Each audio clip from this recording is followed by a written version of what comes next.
समय बहुत बलवान होता है।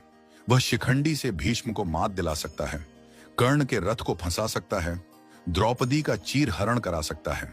अगर किसी से डरना है तो वह है समय।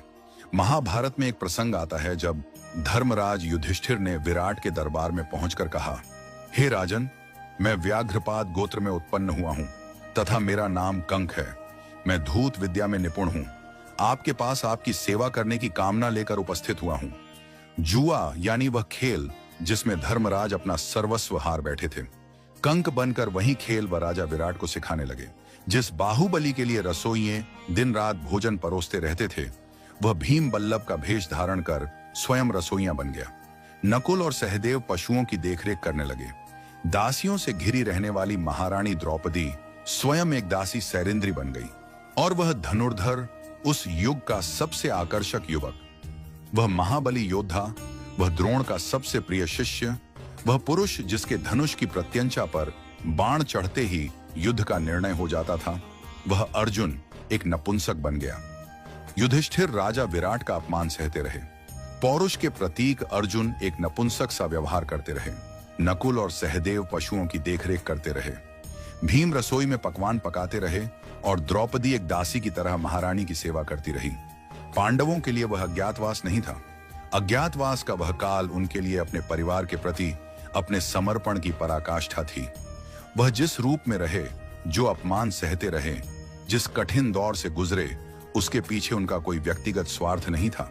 अज्ञातवास का वह काल परिस्थितियों को देखते हुए परिस्थितियों के अनुरूप ढल जाने का काल था। आज भी इस धरती में अज्ञातवास जी रहे। न जाने कितने महायोद्धा दिखाई देते हैं। कोई धन्ना सेठ की नौकरी करते हुए उससे बेवजह गाली खा रहा है क्योंकि उसे अपनी बिटिया की स्कूल की फीस भरनी है। बेटी के ब्याह के लिए पैसे इकट्ठे करता। बाप एक सेल्समैन बनकर दर दर धक्के खाकर सामान बेचता दिखाई देता है। ऐसे असंख्य पुरुष निरंतर संघर्ष से हर दिन अपना सुख दुख छोड़कर अपने परिवार के अस्तित्व की लड़ाई लड़ रहे हैं। रोजमर्रा के जीवन में किसी संघर्षशील व्यक्ति से रूबरू हो तो उसका आदर कीजिए, उसका सम्मान कीजिए। फैक्ट्री के बाहर खड़ा गार्ड, होटल में रोटी परोसता वेटर, सेठ की गालियां खाता मुनिम वास्तव में कंक, बल्लभ और बृहणला हैं। क्योंकि कोई भी अपनी मर्जी से संघर्ष या पीड़ा नहीं चुनता। वे सब यहां कर्म करते हैं।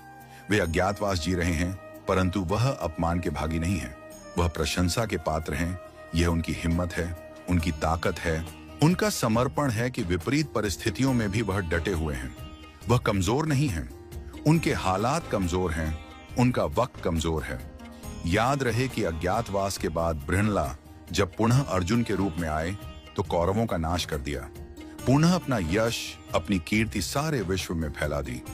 वक्त बदलते वक्त नहीं लगता, इसलिए जिसका वक्त खराब चल रहा हो उसका उपहास और अनादर न करें, उसका सम्मान करें, उसका साथ दें।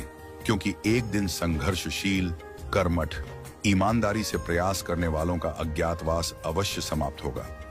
समय का चक्र घूमेगा और बृहणला का छद्म रूप त्याग कर धनुर्धर अर्जुन इतिहास में ऐसे अमर हो जाएंगे कि पीढ़ियों तक बच्चों के नाम उनके नाम पर रखे जाएंगे।